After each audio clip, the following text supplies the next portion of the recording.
Qu'est-ce qui compte le plus pour vous quand vous achetez un smartphone? Est-ce que c'est son design? Est-ce que c'est son écran? Ses photos peut-être? Ou encore son autonomie? Je suis Manu de Frandroid et pour moi ce qui compte le plus quand j'achète un smartphone, c'est son expérience utilisateur globale. C'est peut-être pour ça d'ailleurs que je trouve que le Galaxy S10 est l'un des meilleurs smartphones qu'on puisse acheter aujourd'hui.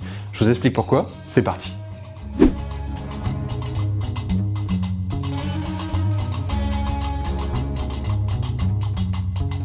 Eh les mecs, vous connaissez le S10?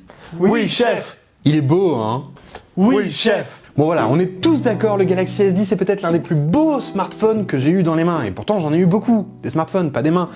Il reprend une formule qui est super classique en vrai, puisqu'on a deux plaques de verre, comme sur tous les smartphones, on a un cadre en aluminium, comme sur tous les smartphones, on a une petite bulle en haut à droite de l'écran qui intègre l'appareil photo, comme aujourd'hui plusieurs smartphones, dont le Honor View 20. Et pourtant Samsung arrive à raffiner tout ça et à mettre ça un niveau au-dessus, avec notamment son écran incurvé sur les côtés et ses bordures qui sont tellement fines, ça lui donne un charme qu'aucun autre smartphone n'a aujourd'hui. Et puis cet écran, l'écran est magnifique, il est ultra lumineux, on peut le lire même en plein soleil, il n'y a aucun problème, il est ultra contrasté, les couleurs sont très bonnes, on peut les rendre encore plus vives si on veut. Non vraiment l'écran est super beau. Et puis quand on le retourne, sous les traces de doigts, parce que quand même c'est un peu crado, on a une belle couleur, regardez-moi ce blanc nacré là qui est vraiment très beau. Moi j'ai une petite préférence pour le vert jade, mais ça c'est les goûts et les couleurs. Et puis quand on regarde...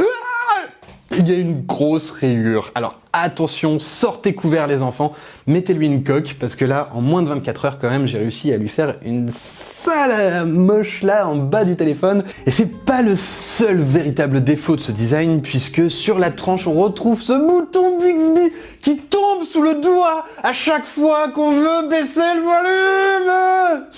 Mais c'est pas grave, on lui pardonne, parce que quand même... c'est un téléphone qui est vraiment superbe et qui est très agréable en main, il est confortable, il est ergonomique, si on enlève le petit bouton Bixby, et surtout, il arrive à faire tenir un écran de 6,1 pouces de diagonale dans un gabarit qui aujourd'hui peut être considéré comme compact.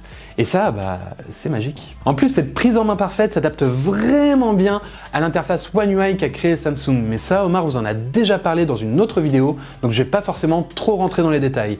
Et si vous n'avez pas vu la vidéo, je vous conseille de vous abonner à la chaîne, comme ça vous répéterez pas cette erreur. Dans l'idée, tout est pensé pour être ultra détaillé, ultra accessible et ultra compréhensible par tout le monde, y compris ceux qui aiment pas la technologie et même ceux qui viennent d'un iPhone.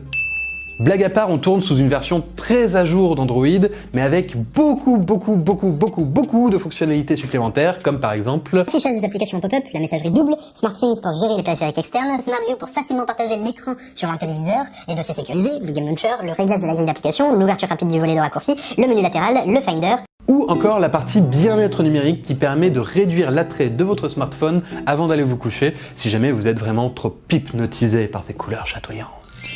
Et puis le son, écoutez-moi ça. Bénéficiez pas encore de tous les avantages de la 5G.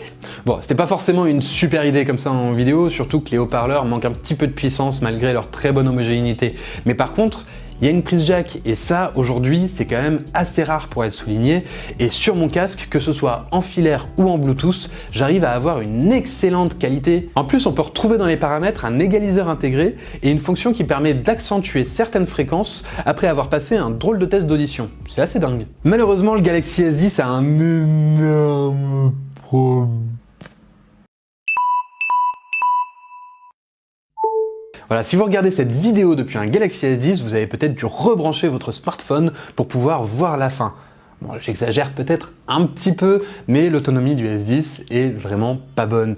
Dites-vous qu'après une semaine d'utilisation, j'ai pu utiliser mon téléphone pendant environ 4h30 par jour.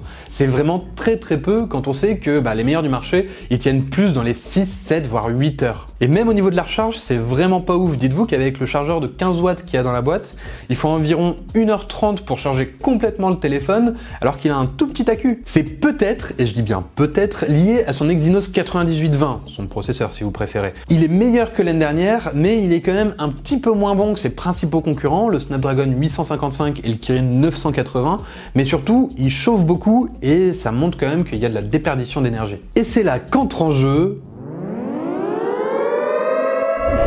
Le Galaxy S10 Plus. Le Galaxy S10 Plus reprend absolument tous les bons points de son petit frère, mais en plus avec une excellente autonomie. Avec lui, je peux enfin tenir la journée et surtout, je peux même envisager utiliser la recharge sans fil inversée, ce qui est un petit peu dommage sur le S10 puisque déjà, il n'arrive pas à tenir lui-même. Bon, et dans tout ça, j'ai toujours pas parlé de la photo. C'est quand même un point super important, vous en conviendrez. Donc on retrouve un grand angle, un zoom x2 et un ultra grand angle à l'arrière et un ou deux capteurs à l'avant en fonction du téléphone que vous choisissez. Ce triple capteur donne vraiment une énorme polyvalence au Galaxy S10 et lui permet d'être aussi bon de près que de loin. Bon après, de super loin, le Mate 20 Pro fait mieux avec son zoom x5.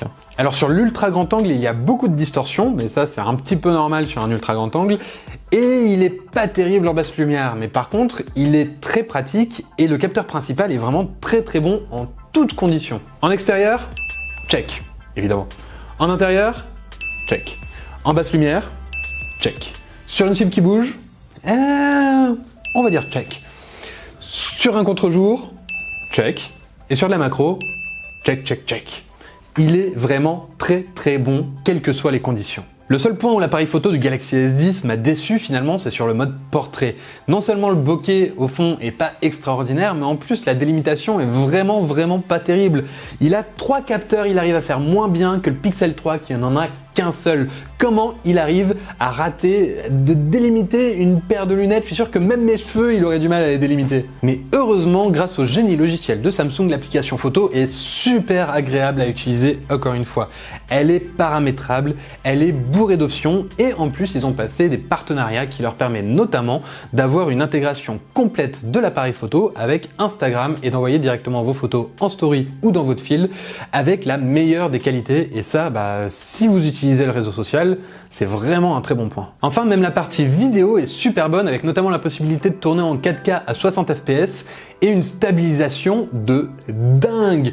En plus, le son est plutôt bon, même s'il faut faire attention dès qu'on est en extérieur parce qu'on entend le vent souffler. Et puis, il y a plein de fonctionnalités, que ce soit du slow motion, de l'ultra slow motion ou alors du time-lapse. Bref, qu'est-ce qu'il faut retenir de ces Galaxy S10 et S10 Plus ?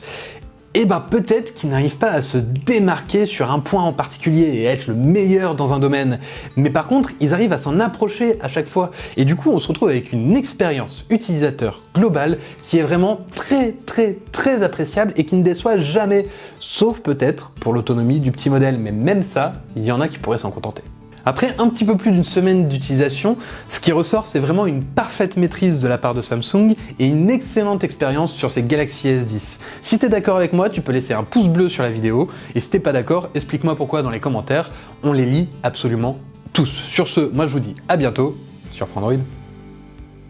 J'ai déjà dit bordure là, du coup ça va pas, c'est l'écran incurvé et les bordures.